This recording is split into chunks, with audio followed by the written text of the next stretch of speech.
당신의 클래스를 높여드리는 아침. 상암동 클래스. 안녕하세요, 이가혁입니다. 안녕하세요, 김하은입니다. 네, 오늘은 늦은 오후부터 제주를 시작으로 비나 눈이 온다고 합니다. 늦은 밤에는 이렇게 스멀스멀 올라와서 중부지방까지 확대된다고 합니다. 스멀스멀 올라오는군요. 네.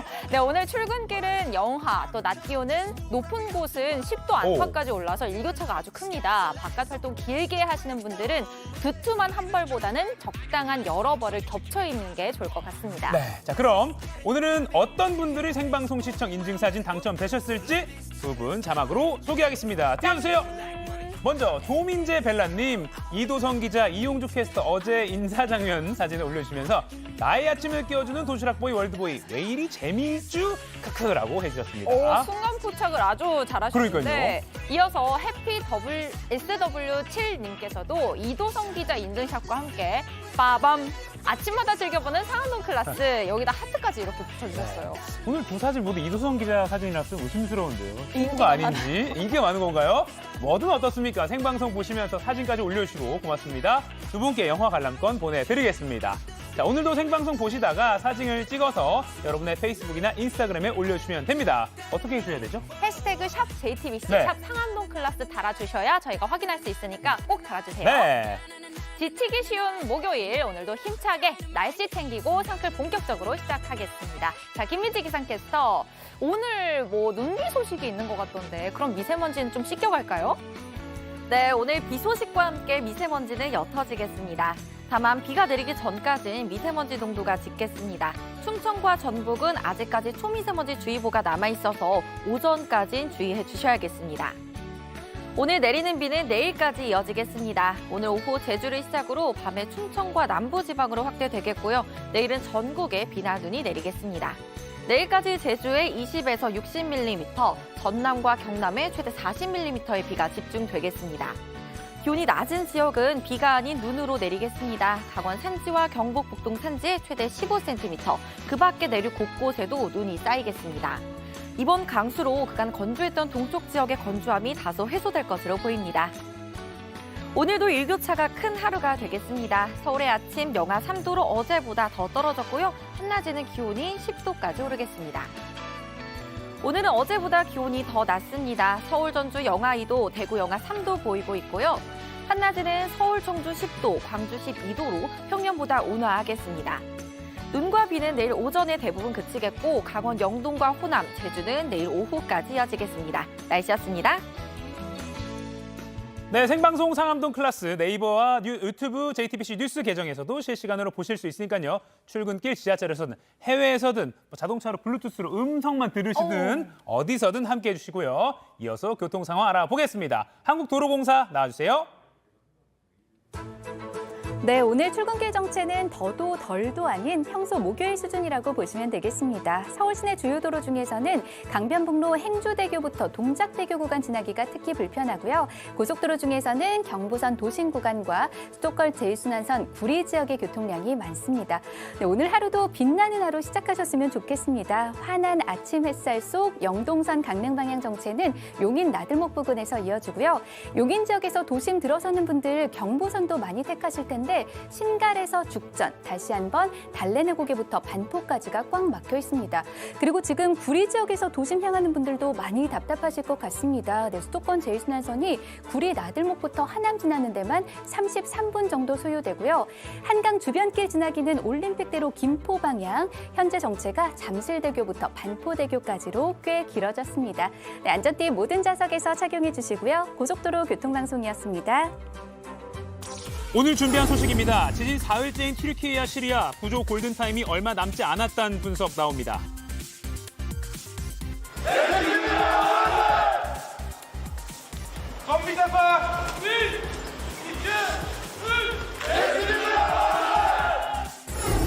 북한이 인민군 창건일인 건군절 75주년을 맞아 어젯밤 열병식을 열었습니다. 어제 헌정사상 첫 장관 탄핵안 국회 통과에 대통령실이 강력 반발했습니다. 배우 유아인이 프로포폴을 상습 투약한 혐의로 경찰 수사를 받고 있습니다. 머니클래스 예상보다 너무 좋은 미국 고용지표에 금리와 증시 어떨지 짚어보고요. 목요일 상클라이프, 다음 소위 등 어제 갓 개봉한 따끈한 영화 소식 전해드립니다.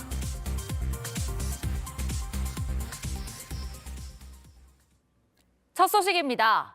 대규모 지진이 튀르키예와 시리아를 강타한 지 사흘이 지나고 있습니다. 골든타임이 가까워지면서 사망자도 빠르게 늘고 있습니다. 현재까지 사망자 규모가 튀르키예와 시리아 양국을 합쳐 12,000명 가까이 된다는 소식도 들려오고 있는데요. 백민경 기자가 이번 지진 피해가 가장 컸던 지역 중 하나인 튀르키예 살루르파 지역을 찾았습니다. 무너진 벽면을 드러내고 작은 잔해는 손에서 손으로 넘깁니다. 구조 작업이 길어질수록 한쪽엔 가재도구가 수북이 쌓입니다. 급박한 구조 현장 속 갑자기 움직임이 멈춥니다. 한참 동안 이어진 정적 속에 큰 목소리로 소리칩니다.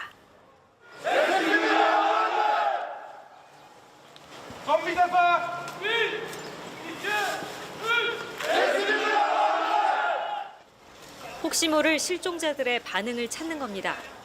5층 아파트 2동이 쓰러진 이 현장에선 이날 오전 어린아이가 기적적으로 구조됐습니다.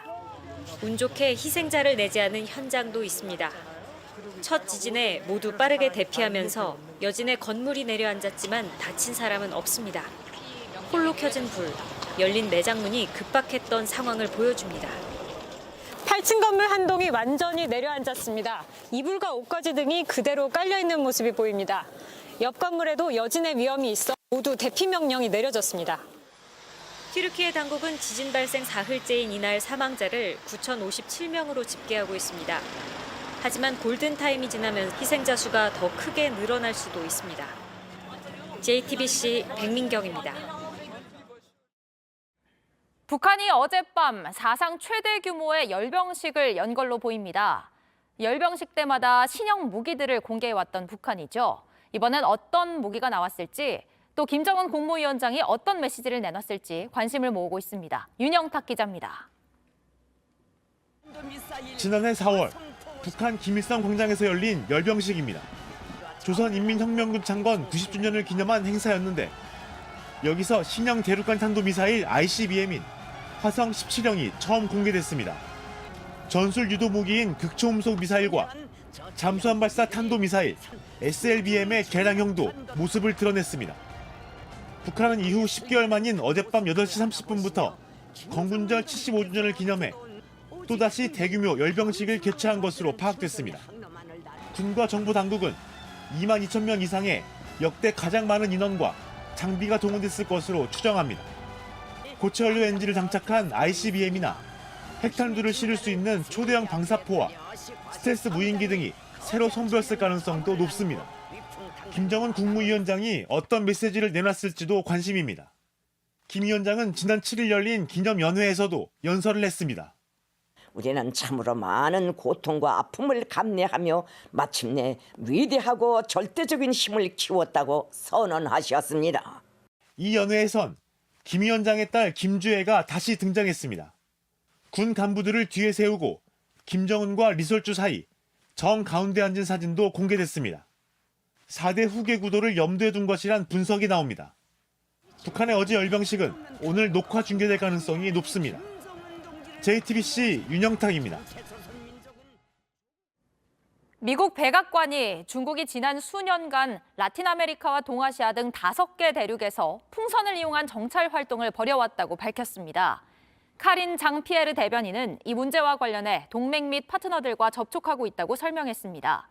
한국이나 북한에서도 중국 정찰 풍선이 발견됐냐는 질문에 존 커비 전략소통조정관은 그런 대화는 동맹과 비공개로 할 거라며 즉답을 피했습니다.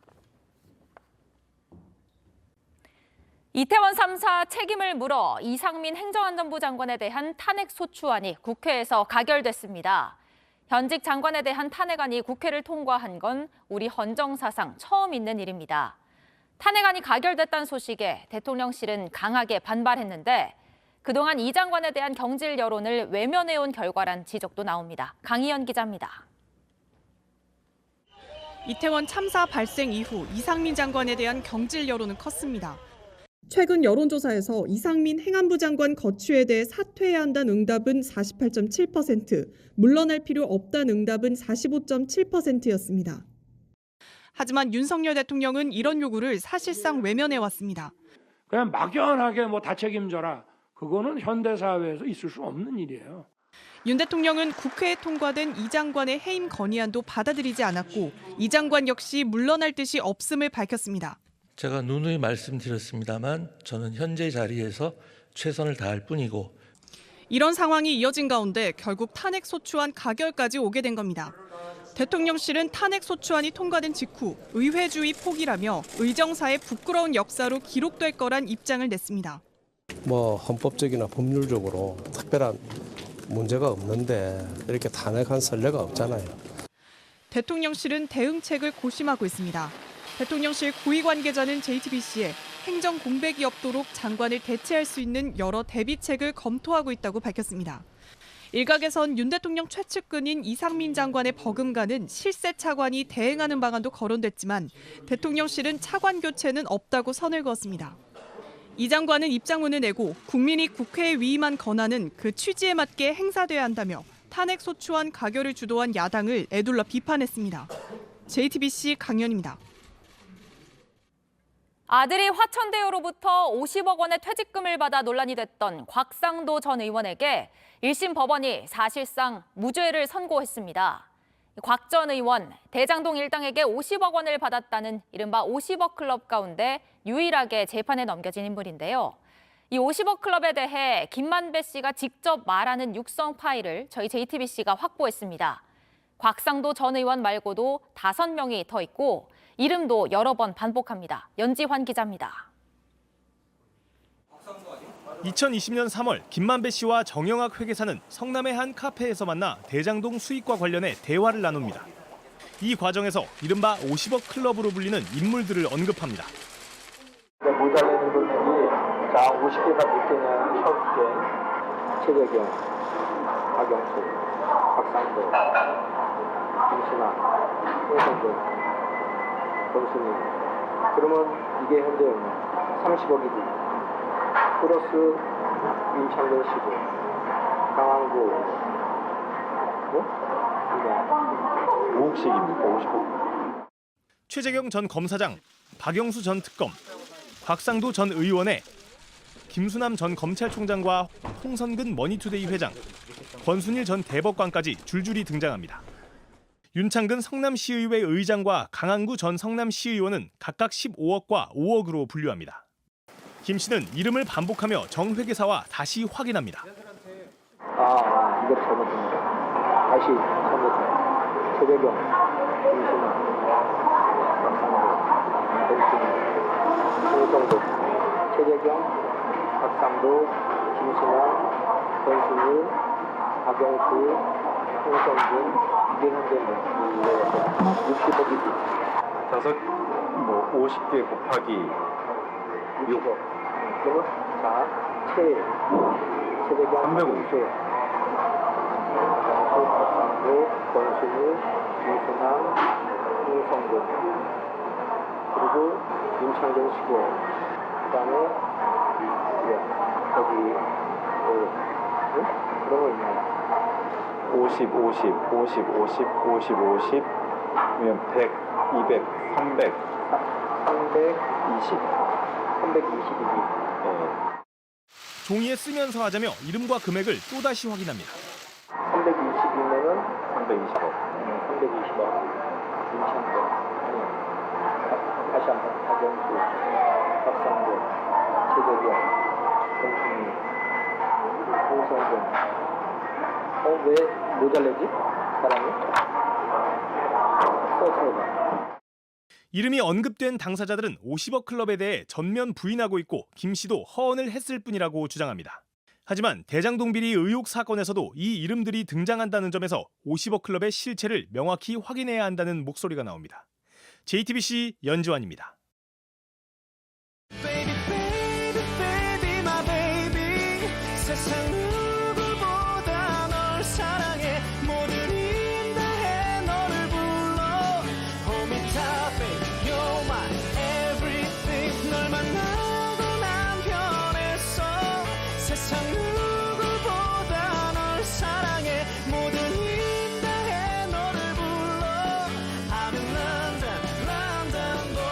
네, 두 분 뽑아서 영화 관람권 드리는 생방송 인증샷 이벤트 계속합니다. 여러분의 인스타그램이나 페이스북에 이 방송 보시는 장면 샵 JTBC, 샵 상암동 클래스 태그 달아서 올려주시면 됩니다.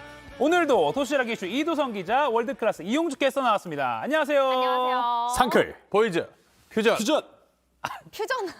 아, 이게 원래 이렇게 손가락끼리 붙어야 되는 건가요? 네, 안 맞네요. 참 안 맞네요. 참 최선을 안 다했습니다. 맞아요. 네. 자, 안 맞으니까 도시락 빨리 열어주세요. 그렇죠. 네. 우리 보이즈가 합쳐야 빨리 집어넣죠. 네네. 오늘은 포기했습니다. 네, 첫 번째 도시락 뒤집어 보겠습니다. 가겠습니다. 하나, 둘, 셋. 빠밤. 또 터졌다. 이게 또 터졌습니다. 연예계 프로포폴 상습 투약 의혹 사건인데요. 이번에는 배우 유아인 씨입니다. 어제 한 매체가 보도한 내용인데 처음에는 30대 유명 배우 정도로만 나왔다가 이후 유아인이 거론됐고 소속사에서도 관련 보도 자료를 냈습니다. 유아인 씨 하면 뭐 흥행 보증 수표, 뭐 영화, 드라마, 뭐 광고 할 것 없이 활발하게 지금 활동을 하고 있는데 아직 뭐 혐의이긴 합니다만 어쨌든 프로포폴 상습 투약 혐의 조사를 받고 있군요. 네, OTT 이제 작품도 조금 있으면 나온다고 그래요? 하는데 이제 경찰 조사를 일단 받았습니다. 이 서울경찰청이 지난 6일에 유아인을 불러 조사했다고 하는데요. 이 마약류 관리법 위반 혐의입니다. 여러 병원을 돌며 프로포폴을 상습적으로 투약했다고 의심하고 있습니다. 이 향정신성 의약품인 이 프로포폴은 이 식품의약품안전처가 감시하는 품목 중 하나인데요. 유아인이 프로포폴을 처방받는 빈도가 지나치게 잦다고 판단해서 경찰에 수사를 의뢰했다고 합니다. 이 경찰은 유아인의 출국 금지 조치도 내린 것으로 전해졌습니다. 아, 저도 참 좋아하는 배우고 인기가 워낙 많은데 입장은 뭐 밝혔나요? 일단 소속사를 통해서 입장이 나왔습니다. 이 유아인이 최근 경찰 조사를 받았고 모든 조사에 적극적으로 협조하고 있다고 했는데요. 또 문제가 되는 부분에 대해서는 적극적으로 소명하겠다면서 심려를 끼쳐 죄송하다고 적었습니다. 유아인 본인은 따로 입장을 내지 않았습니다. 그 유아인 씨는 연기도 잘하지만은 사실은 철학이 있는 사람이에요. 그래서 제가 개인적으로 참 좋아했는데 어이가 없네.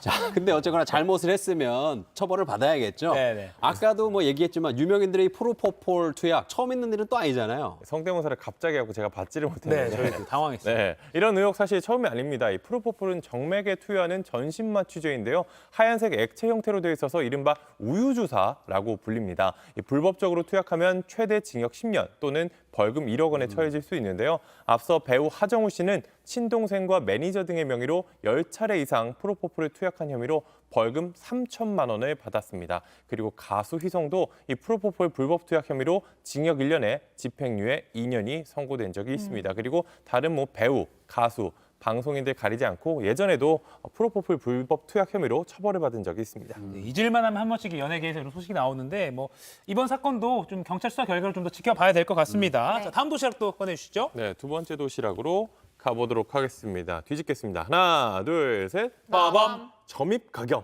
네, 점입 가경입니다. 이 국내 대표 엔터테인먼트 회사 SM인데요. 이 SM이 경영권 싸움이 점입 가경이라는 뜻입니다. 이름 자체도 창업자이자 최대 주주인 이수만, 요 이니셜에서 따온 건데 경영 일선에서 물러나게 된 이 씨가 반발하면서 법정 싸움으로까지 번지고 있습니다. 어제 저희가 상클 2교시에서 잠깐 다루기도 했었는데 이 K-팝 대부로 불리는 이수만 씨. 사실 뭐 아름답게 그냥 자연스럽게 퇴장을 하는 건가 싶었거든요. 근데 아니었나 봐요? 네, 최근 카카오가 신주와 전환 사채를 통해서 SM 전체 지분의 9.05%를 확보했다는 공시가 나왔습니다. 그럼 2대 주주가 되는 건데 이렇게 되면 이 씨의 지분이 18%대에서 16%대로 줄어듭니다. 이 씨는 지분 매각은 최대 주주의 동의 없이 결정됐다면서 이 법원에 이걸 발행하는 걸 금지해달라 이렇게 가처분 신청을 내기로 했습니다. 이 경영권 분쟁 상태에서 지배관계에 영향을 주기 위한 행위이고 이게 최대 주주의 권리를 침해했다는 겁니다. 지금 뭐 어려운 용어가 뭐 다양하게 나왔지만은 결국에는 왜 나를 동의 없이 내 회사에서 쫓아내느냐 이거잖아요. 뭐 정리하면 그렇게 되겠죠.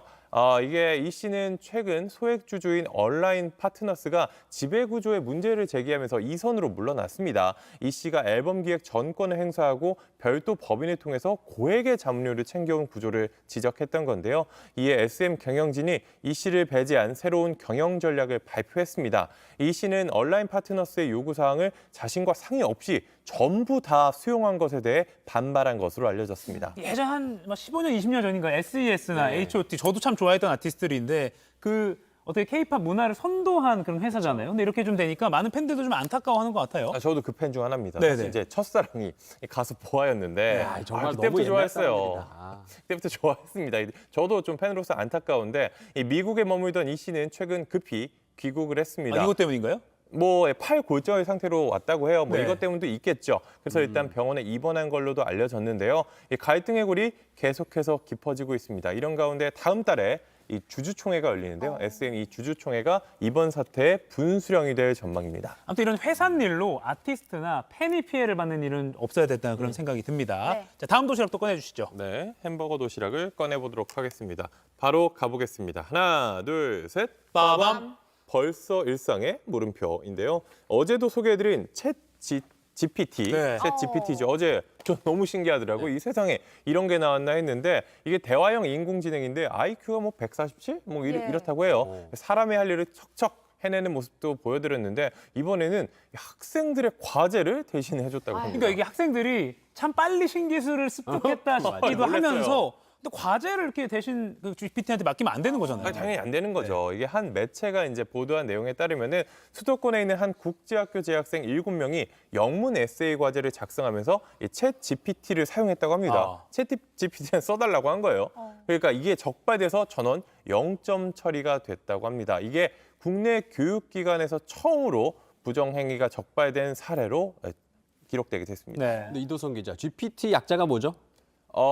아시잖아요. Generative 영어 잘하시잖아요. Pre-trained Transformer인데요. 와. 이게 그 알파고 이세돌 씨랑 싸웠던 알파고처럼 딥러닝을 통해서 언어를 만들어내는 거예요. 그러니까 얼마나 이걸 잘하겠어요. 그러니까 숙제를 진짜 잘할 텐데 이거 어떻게 잡았습니까? 어떻게 알아낸 것도 신기합니다.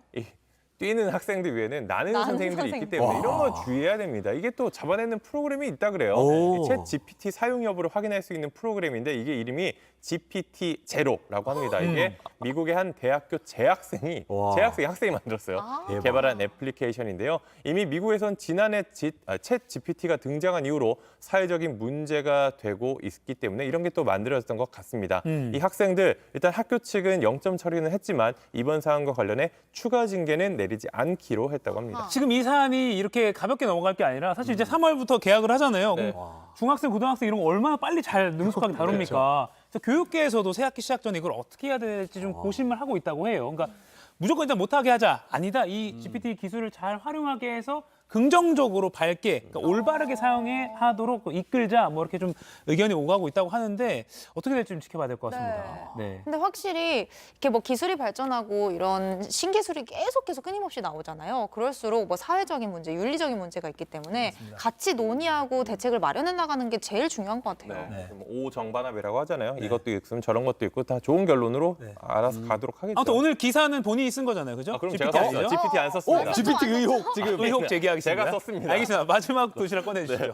마지막 도시락도 가보도록 하겠습니다. 자, 가겠습니다. 하나, 둘, 셋. 빠밤. 이제 외국인까지인데요. 이게 우리 양원보 기자가 진행하는 JTBC 사건반장에서 취재해 보도한 내용인데요. 영상 보면서 설명하겠습니다. 네, 제보자가 사건반장에 보낸 영상인데요. 뭐 노래방이에요. 저기 무인 노래방. 오이고 보셨어요? 발로 차요.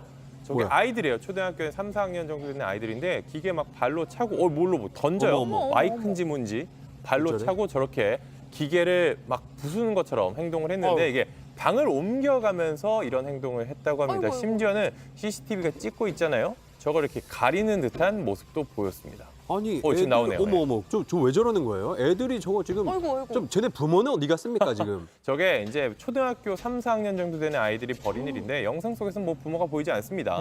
이게 지난 1일 오후에 발생한 일인데요. 경기 양주시에 있는 한 무인 노래방입니다. 저 노래방 문을 연 지 보름밖에 안 됐다 그래요. 그러니까 뭐 기계들 뭐 거의 다 새 거였겠죠.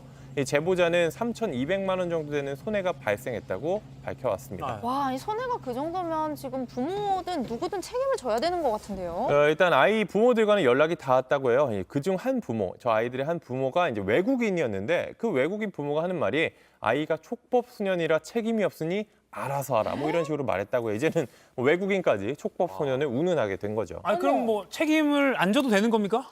일단 뭐 국적과 상관없이 우리나라에서 저지른 범죄는 뭐 처벌을 할 수 있습니다. 다만 이 경우에는 국적이 아니라 나이 때문에 처벌이 어려워요. 형사적으로는 그렇습니다. 형사 처벌은 어렵지만 다만 저게 불법 행위는 맞거든요. 그럼 법적으로 책임을 질 수가 있어요. 형사 처벌만 안 될 뿐이에요. 네. 그렇기 때문에 민사 소송이 가능합니다. 그런데 아이는 이 책임을 질 수 있는 나이는 아니잖아요. 네. 그렇기 때문에 법정 감독인이라고 하는데 이 부모가 법정 감독입니다. 이 경우에는 그래서 손해배상 책임이 있기 때문에 이 부모에게는 소송을 제기할 수도 있는 그런 상황입니다. 아니, 저는 사실 뭐 동전 넣었다가 안 나오면 이렇게 톡톡 치긴 하잖아요. 근데 그쵸, 저건 명백하게 거의 부수려고 하는 부수겠다는 거 행위 같아서 부모가 책임을 져야 될 것 같습니다. 자, 이도성 기자 오늘 잘 들었습니다. 자, 다음은 월드 클래스로 넘어가 볼까요?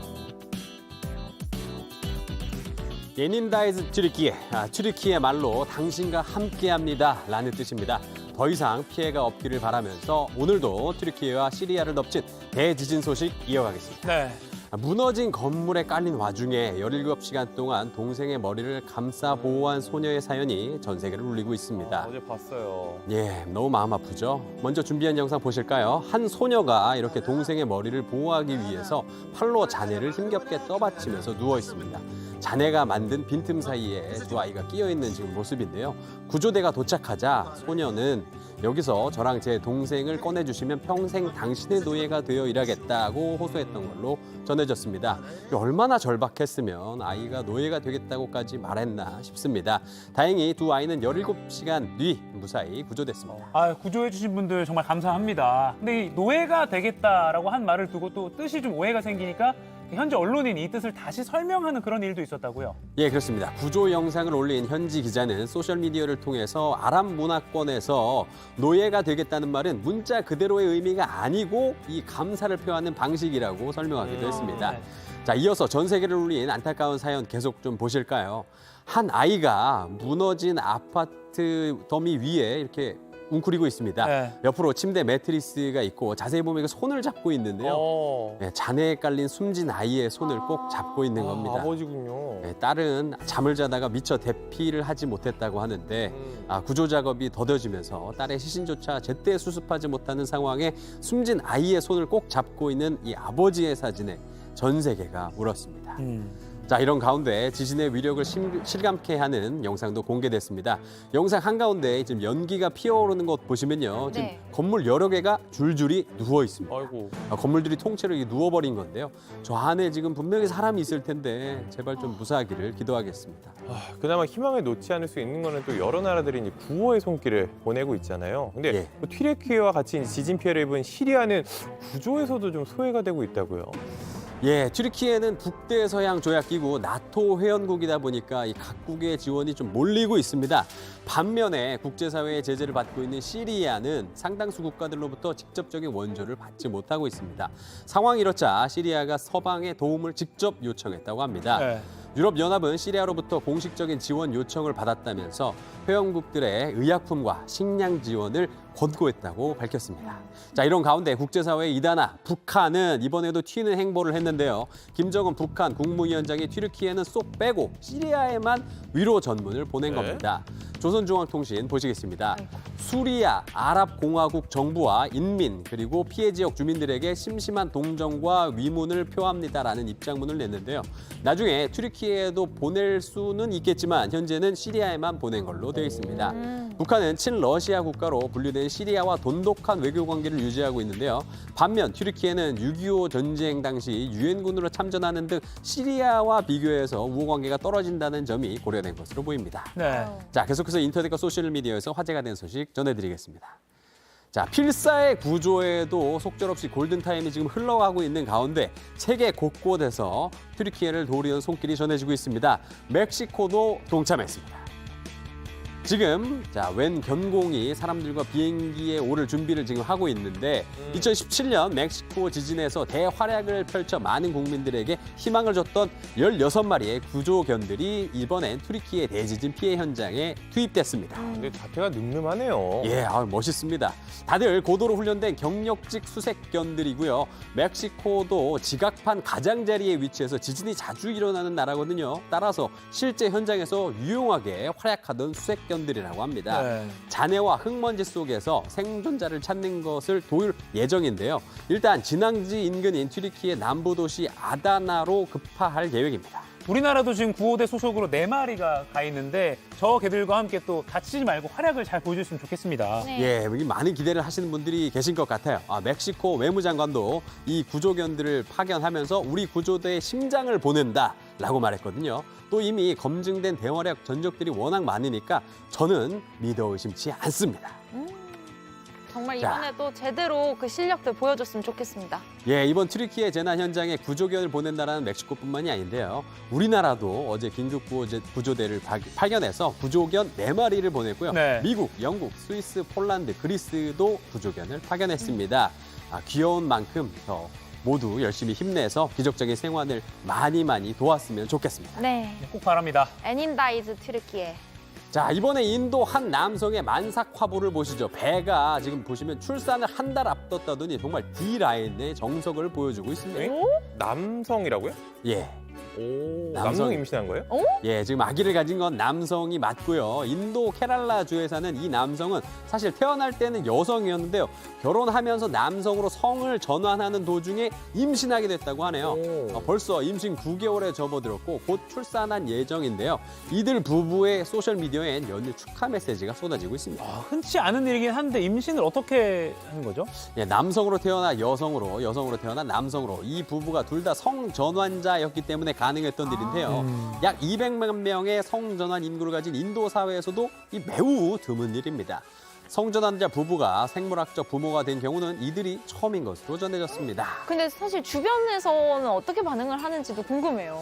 솔직히 말하자면 이 성전환에 대한 반대로 가족들과 연락을 끊은 상태라고 합니다. 정말요? 그런데 결혼을 하고 임신 사실까지 알려지자 이들 부부를 인정하는 쪽으로 가족들도 마음을 바꿨다고 해요. 다행이네요. 특히 남성의 가족들이 출산 준비를 적극적으로 도우면서 이들 부부를 지지하고 있습니다. 무사히 출산을 마친 후에 호르몬 요법을 제기해서 남성으로 성을 바꾸는 작업도 마무리 지을 계획이라고 합니다. 지금까지 월드클래스였습니다.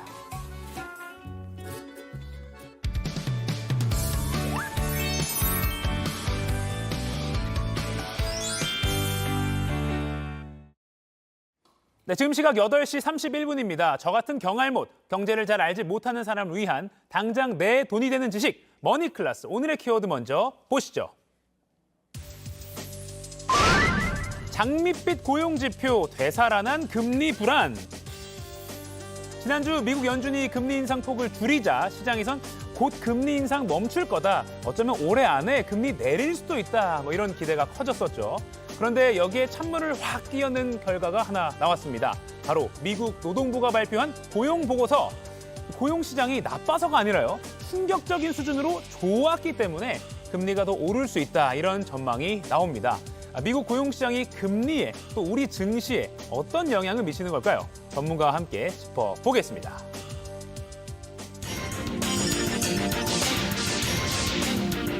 경제 맥을 짚어주는 도사님, 정철진 경제평론가와 함께 오늘도 맥 한번 짚어보겠습니다. 안녕하세요. 네, 안녕하십니까.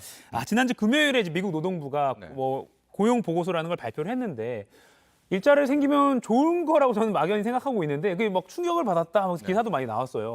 얼마나 충격적이길래 그런 건가요? 이게 좋아도 적당히 좋아야죠. 너무 좋으니까 이게 뭐지라는 어떤 미스테리 쪽으로 이제 빠져들게 되는데요. 매달 초가 되면 미국은 그 전달에 이제 고용지표, 고용시장에 관련한 통계들을 발표를 합니다. 자, 그런데 이번에 나왔던 1월 고용시장 모습을 좀 보니까 비농업 부분에서의 신규 취업자 수 예상은 일단 한 18만 건 정도가 새롭게 나타날 것이다. 미국 경제 좋을 때도 30만 개 정도가 신규로 창출되거든요. 이번에 나온 통계는 51만 7천 개. 예상치보다도 3배도 좋고 경기 부진이라는데 경기 침체라는데 뭐 좋을 때보다도 더 좋게 나온 겁니다. 그리고 앞서 잠깐 실업률 통계가 나왔겠지만은 미국의 실업률은 4%대만 나와도 완전 고용이다. 너무 좋다 이렇게 얘기를 하는데요. 보십시오. 코로나 때는 14% 정도 됐던 실업률이 쭉 떨어져서 올 1월에는 3.4%. 완벽한 실업률이고요. 이 정도의 실업률을 나왔던 게 미국 역사상 보니까 69년, 1969년 만에 처음 보는 3.4%의 실업률. 그러니까 53년 만에 네, 맞습니다. 적당히 좋아야지 이렇게 좋게 나오니까 이건 뭘까라는 이제 의구심으로 바뀌게 되는 겁니다. 근데 저희 머니클래스에서 초반에 다뤘던 내용이긴 한데 페이스북이나 트위터 같은 이른바 빅테크 기업에서 많이 잘랐다, 뭐 대량 해고했다, 뭐 이런 소식을 많이 보도하고 지금도 그런 상황이 이어지고 있다고 하는데 이렇게 일자리가 많이 늘었다? 이게 뭐 직업, 그러니까 뭐 산업별로 좀 다른 건가요? 어떻게 된 건가요? 그렇습니다. 왜 우리가 미스테리, 고용 수수께끼 이런 표현을 쓰냐면 말씀하신 대로 현재 나오는 이제 진행되고 있는 현상과 이번에 나온 통계가 미스매치, 잘 안 맞는다라는 건데요. 자, 지금 미국에서는 빅테크들, 대기업들 사이에서 대규모의 감원이 이루어지고 있습니다. 몇 군데 볼까요? 아마존이 18,000명, 구글 모회사죠. 뭐 알파벳이 12,000명, 네. 마이크로소프트, 델, 뭐 기타 등등을 해서 벌써 대기업들에서 7만 명, 8만 명 이상의 감원이 이루어졌거나 감원 계획을 발표하고 있거든요. 네. 그런데 이번에 나왔던 고용 통계, 노동시장은 너무나도 좋은. 이제 이건 왜 이러냐? 네. 크게 한 3가지 정도를 이유를 꼽고 있습니다. 첫 번째는 시간차, 즉 이런 감원과 실제 현상이 반영되려면 한 2, 3개월은 걸린다. 그러니까 앞으로 2월, 3월에는 나빠질 거다라는 게 있고요. 두 번째 같은 경우에는 역시 코로나19입니다. 지금 이렇게 일자리 수가 급증한 부분들은 서비스업 쪽에 임시직이 많거든요. 네. 그러니까 코로나19 터지면서 이민자들이 다 고향으로 돌아갔죠. 그러니까 이들이 일하는 쪽에 소위 말하는 이제 직업은 널려 있는 거예요. 그래서 원하는 대로 취업할 수가 있었다라는 뭐 이런 상황들. 세 번째는 계절적 조정입니다. 이번이 1월 통계잖아요. 네. 이제 1월이 되면 뭐 노동인구 같은 통계도 새롭게 시작하고 기업들도 새롭게 뭐 개업하고 폐업하는 것들을 조정하기 때문에 네. 이런 계절적 조정 때문에 이런 좀 통계에 오류가 나온 것이 아닌가 이런 시선들이 있는데 정답은 누구도 모릅니다. 한 3개월에서 6개월 지나봐야 정리가 될 수 있을 것 같아요. 그러니까 이번 지표가 일시적인 것인지 계속되는 추이인지는 좀 더 지켜봐야겠네요. 네. 자, 그럼 고용 상황이 좋으면 좋은 거다. 이게 꼭 아니라는 건데 네. 그러니까 물가에 이어서 금리까지 영향을 미치게 되니까요. 네. 어제 파월 의장도 이렇게 말했습니다. 이렇게 고용과 물가가 예상보다 강하면 금리 더 올릴 수 있다. 이렇게 얘기했거든요. 바로 그 대목입니다. 네. 우리가 왜 고용이 이렇게 좋았는데 떨고 이거 뭐야 하는 이유가요. 네. 지금 가장 걱정하는 부분은 미국의 금리 인상, 긴축 정책의 강도와 속도잖아요. 네. 근데 고용이 이렇게 좋아버리면 임금이라든가 근로소득이 계속 좋아지게 되겠죠. 그럼 이들은 돈을 더 쓰게 되겠죠. 그러면 물가를 자극하게 되고 이렇게 물가를 자극하면 연준이 이거 봐라. 우리네 책무는 물가 잡는 건데 물가가 안 떨어지겠네. 더 강력한 금리 인상, 더 강력한 긴축을 할까 봐. 그걸 두려워하고 있는 건데요. 실질적으로 이제 어제였었습니다. 제롬 파월 연준 의장의 연설이 있었는데 네. 이 이야기를 했어요. 고용 시장을 보니까 물가가 더 자극할 수가 있겠다. 이러면은 금리 인상, 또 금리 인상의 상단을 더 높일 수밖에 없겠다라고 이야기를 했었는데 그런데 또 이 말과 함께 그날은 제롬 파월 연준 의장이 디스인플레이션이라는 말을 또 꺼냈어요. 그러니까 우리가 금리를 올리고 내리고도 뭐 고용이라는 중간에 매개체도 있지만 딱 떨어지는 건 물가잖아요. 네. 그런데 물가는 뭐 점진적으로 잡고 있는 추세라는 거여서 시장은 어제는 이 두 가지의 말 중에서 뒤를 본 거죠. 앞부분을 안 보고. 이제 그랬기 때문에 이제 어제는 올랐는데 문제는 오늘이었죠. 예. 오늘 또 시장은 바뀌었습니다. 네, 그러니까 그 여쭈려고 했는데, 그러니까 어제 미국 고용 결과가 지난주에 나오고 나서는 미국 나스닥 우리 코스피 주가가 내렸다가 네. 말씀하신 그 파월 발언이 나오니까 또 좀 올랐어요. 네. 근데 또 오늘 새벽에 뉴욕 증시가 하락했고, 네. 뭐 어느 장단에? 그러니까 어제는 파월 의장이 나온 거고요. 네. 오늘 새벽에는 이제 파월 의장 외에 7명의 연준 위원들이 이제 이야기를 한 거예요. 네. 이번 고용 지표를 어떻게 바라보세요? 했는데 한결같이 이거는 문제 있고 이렇게 되면 물가를 더 자극하게 될 것이고 그런 상황이라면 금리 인상의 고삐를 늦출 수가 없다. 네.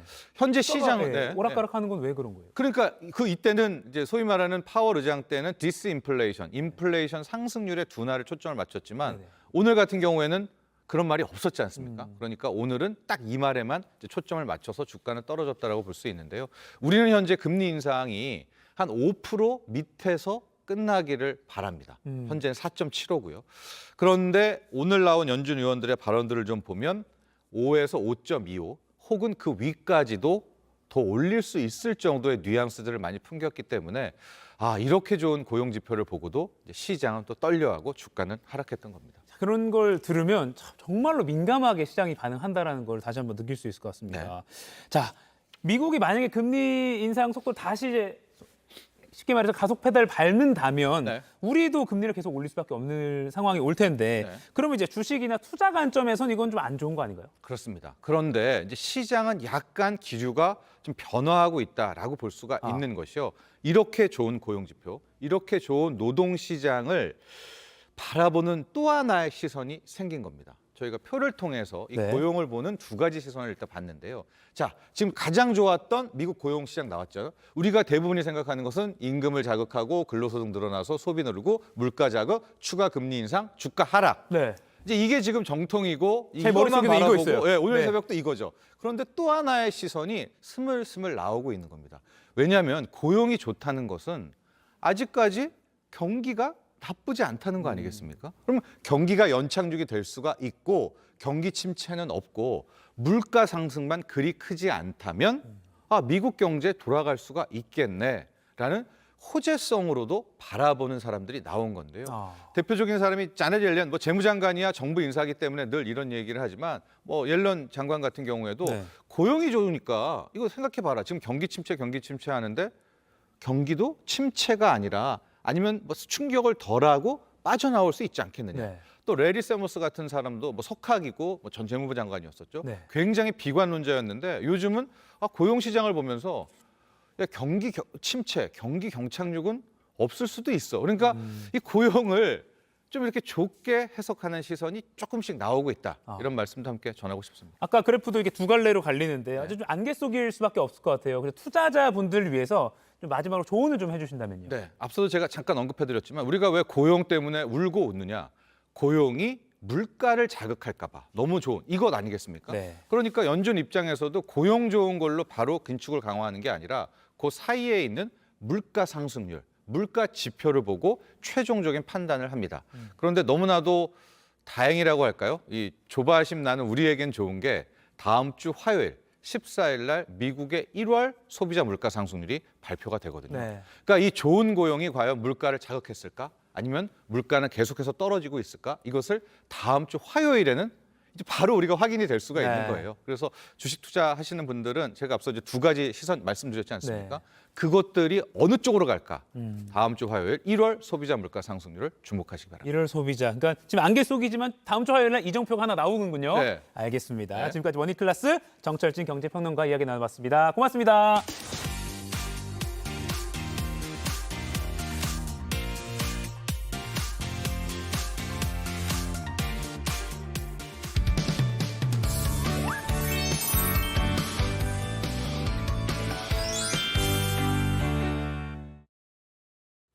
상클 라이프 목요일 아침엔 영화 속 세상으로 안내해줄 베테랑 영화 저널리스트 더스크린의 박혜은 편집장과 함께합니다. 편집장님 안녕하세요. 안녕하세요. 네, 안녕하세요. 네, 오늘 어떤 영화 가지고 오셨는지 궁금합니다. 네, 첫 번째 영화는요. 아주 현실감 뿜뿜 넘치는 멜로 영화 한 편 가지고 왔어요. 먼저 영상부터 함께 보시죠. 네. 언제 헤어졌는데요? 얼마 안 됐어요. 생각하기 나름이긴 하지만 서로 상처나고 골마 가는데도 무신경하게 넘기고 모른 척하고. 그렇게 끝날 줄은 몰랐었는데 결국 그렇게 끝이 나더라고요. 아까 그러니까 멜로라고 하셨는데 네. 그 앞에 현실감 뿜뿜을 붙여주셨어요. 마냥 아름답지만 않은 것 같은데 이별 영화인가요? 제목이요. 네. 어쩌면 우린 헤어졌는지 모른다라는 제목이에요. 이 작품은 사실 우리가 멜로 영화라고 하면 떠올리는 정말 달달한 해피엔딩을 향해 달려가는 영화라기보다는 사랑과 이별 사이에서 정말 많은 감정의 굴곡들을 겪는 아주 현실적인 연인들이 헤어지는 과정을 보여주는 작품이라고 말씀드릴 수 있어요. 10년 동안 이제 연인으로 지냈다가 이제는 남남이 되기로 결심한 아영과 준호라는 인물이 있습니다. 30대 중반의 동갑내기 연인인데요. 아영은 이 생활력 강하게 자신의 삶을 꾸려가고 있지만 준호는 이제 아직까지도 여전히 공무원 시험을 준비하는 소위 시험을 준비하긴 하지만 백수의 삶을 살고 있는 인물이죠. 그럼에도 불구하고 자신을 어떻게 뒷바라지하는 여자친구에 대한 고마움도 점점 없어지고요. 그러다가 두 사람 사이에 큰 다툼이 벌어지게 되고 두 사람은 이별을 결심하게 되는 거죠. 싸우지 마. 왜 싸워? 아 근데 진짜 이 사랑만큼이나 이별도 사실 많은 사람들이 공감을 할 만한 그런 소재고 네, 정말 뗄래야 뗄 수 없는 사랑과는 그런 관계잖아요. 그렇죠. 그럼 이 영화도 정말 많은 사람들이 공감하면서 볼 수 있지 않을까 싶어요. 굉장히 많은 대사들이 나오는데 그중에 귀에 쏙쏙 박히는 대사들은 이별할 때의 대사들인 것 같아요. 나도 저런 말 했었던가 혹은 나도 들었었던가 싶을 만한 이런 대사들이 나오는데 예를 들면 내가 네 엄마냐? 라고 싸운다거나 뭐 너 돈 번다고 지금 생색내는 거야? 라고 얘기했더니 너는 돈이 없으니까 생색도 못 내잖아. 이런 대사들. 세네요. 그렇죠. 가슴에 콱콱 비수를 꼽는 그렇지만 참다 그 이야기가 나오는 과정을 또 이해할 수밖에 없는 그런 대사들이 이제 나옵니다. 감독님 자체가 이 이야기를 실제 경험에서부터 차곡차곡 쌓아서 만든 작품이라고 하고요. 이 오래된 연인 준호와 아영의 캐릭터는 자신 주변의 실제 연인들의 모습들을 보면서 저 캐릭터를 조금씩 세공했다고 해요. 그렇다 보니 원하진 않지만 조금 나을 것 같다. 떠올리고 싶진 않지만 나의 이전 이별 같다라는 생각을 하시는 현실 관객들 많을 것 같습니다. 근데 현실이라고 하셨는데 현실이라는 게 또 헤어졌다가 다시 만나는 경우도 있으니까 그쵸. 요 결말 어떨지는 극장 가서 확인을 해보도록 하고요. 결말은 되게 해피엔딩일 수도 있어요. 있지만 또 모르겠습니다. 모른다가 제목이니까요. 모른다가 제목이니까요. 네. 네, 바로 다음 작품 또 살펴보겠습니다. 어떤 거죠? 예, 어제 개봉한 영화예요. 다음 소희라는 작품인데요. 이 작품 작년 한국제영화제에서부터 정말 크게 관심을 받았던 작품입니다. 특히 한국 영화 중에서는 최초로 칸 영화제 비평가 주간 폐막작으로 선정된 작품이기도 하죠. 굉장히 밝고 활달한 18살 고등학생 소희가요. 고등학교를 졸업하고 소위 현장 실습이라는 공간을 나가게 되면서 어떤 사건을 겪게 되고 세상을 떠나게 됩니다. 이게 그리고 되게 예전에 사회적인 공분을 일으켰던 사건을 실제로 이제 반영한 작품이라고 들었거든요. 예, 이 사건 굉장히 크게 화제가 됐었어요. 2017년 1월에 벌어졌었던 실제 뉴스 기사에서 영화의 많은 부분들을 가지고 왔는데요. 평소에는 춤추기도 좋아하고 발랄하니 18살 고등학생 소희가 학교에서 이제 추천을 하는 현장 실습을 나가게 되죠. 그런데 이 현장 실습은 소위 이제 헤드셋을 끼고 고객을 응대하는 일을 하게 되는데 생각보다 너무 강한 노동 강도 그리고 굉장히 현장에서 벌어지는 인격 모독들, 감정의 피해들 이런 것들이 결국 쌓이게 되고 자신은 이 공간에서 그냥 하나의 부품일 수밖에 없다라는 생각을 하게 되면서 극단적인 선택을 하게 돼요. 그리고 그 선택을 이제 뒤쫓게 되는 형사의 이야기가 뒤로 이어지는데요. 영화가 절반은 정말 소희의 이야기, 절반은 그의 떠남 이후에 어른들의 시선으로 보게 되는 그 세상, 정말 5대5로 보여줘요. 근데 저는 이 작품 보면서 이 다음 소희라는 제목이 정말 마음에 깊이 와닿았었어요. 그러니까 이게 아까 말씀하신 대로 17년에 실제 있었던 일이고 지금도 콜센터 노동자들의 환경이 그렇게 좋지 않다, 많이 개선됐다고 하지만 뭐 그런 소식도 들려오고 있는데 말씀하신 다음 소희, 그럼 어떤 의미가 있을까요? 이 영화의 주인공 이름이 소희예요. 네. 그런데 이 다음 소희라는 것은 우리가 이 많은 소희들에 대해서 지금 당장 생각하지 않으면 언제든지 다음 소희가 나타날 수 있다라는 이야기를 담고 있습니다. 그런데 이 작품 사회적인 이야기라고 해서 뭐 메시지가 너무 강하다거나 웅변하는 식의 영화는 절대 아니고요. 그 상황들을 정말 세심하게 지켜보게 만들면서 우리도 그 소희의 삶을 따라가게 만드는 연출력이 진짜 훌륭하거든요. 이런 영화에 담긴 이제 메시지가 있는 장면이 있어서 그 장면 여러분과 함께 좀 보고 싶어서 가져와 봤습니다. 네, 함께 보시죠.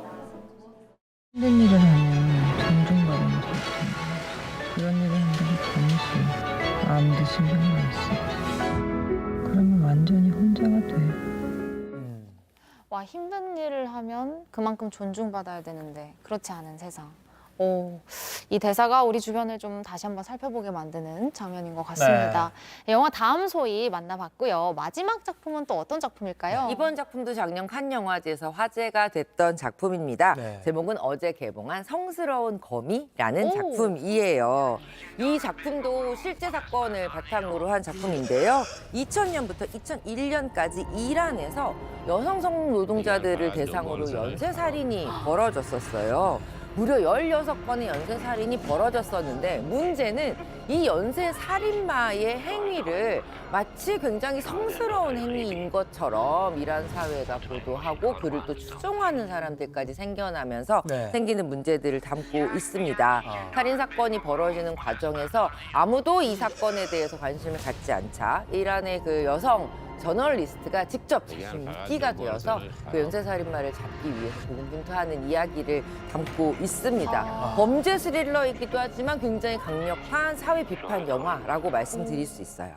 좀 묵직한 그런 메시지를 뭐 보는 사람이 느끼지 않을 수가 없을 것 같아요. 얼마 전에 저희가 그 이라크에서 명예살인이라는 이름으로 딸을 아버지가 죽인 그런 사건을 보도한 적이 있는데 이것도 어떻게 보면 좀 그런 묵직한 메시지를 주는 것 같아요. 여성 인권이나. 네, 맞습니다. 이 영화 속의 연쇄살인마는 정말 뻔뻔하고 끔찍하게 사람을 살해해놓고서도 그 여성을 차도르를 이렇게 처음 시신을 아예 포장해서 자신의 행위를 자랑하고 과시하듯이 보여주는 이런 행태 때문에 소위 굉장히 성스러운 살인마라는 이야기를 받기도 했고 또 한편으로는 굉장한 공분을 일으켰던 인물이고요. 우리 사회가 이 여성의 인권에 대해서 삶에 대해서 조금만 삐딱한 시선을 가지면 이러한 괴물을 키워낼 수 있다라는 것을 굉장히 여실하게 보여주는 작품입니다. 범죄 스릴러로서도 굉장히 긴장도 높은 작품이니까 극장에서 만나보셨으면 좋겠어요. 개인적으로는 국제사회에서도 그렇고 이슬람 문화권의 사회에서도 그렇고 이 영화가 어떻게 받아들여질지 반응이 좀 궁금하기도 하고요.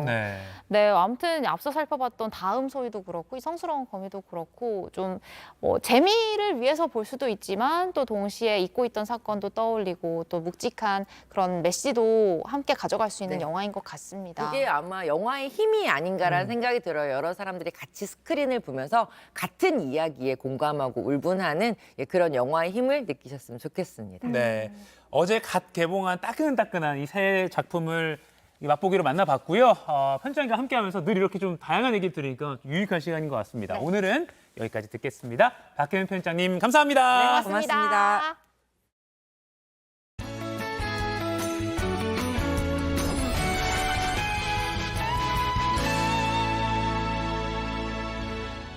나흘째 이어졌던 미세먼지는 오늘 비 소식과 함께 점점 옅어지겠습니다. 다만 비가 오기 전까진 미세먼지 농도가 짙겠습니다. 약 1시간 전까지만 해도 충남에 초미세먼지 주의보가 남아있었지만 현재 충남은 해제가 되고 충북과 전북에 아직까지 초미세먼지 주의보가 남아있어서 오전까지는 주의를 해주셔야겠습니다. 오늘 내리는 비는 내일까지 이어지겠습니다. 오늘 오후 제주를 시작으로 밤사이 전국으로 확대가 되겠는데요. 내일까지 제주에 20에서 60mm, 전남과 경남에 최대 40mm의 비가 집중되겠습니다. 기온이 낮은 지역은 비가 아닌 눈으로 내리겠습니다. 강원 산지와 경북 북동 산지에는 최대 15cm, 그 밖의 내륙 곳곳에도 눈이 쌓이겠습니다. 이번 강수는 그간 건조했던 동쪽 지역의 건조함을 잘 해소해줄 것으로 보입니다.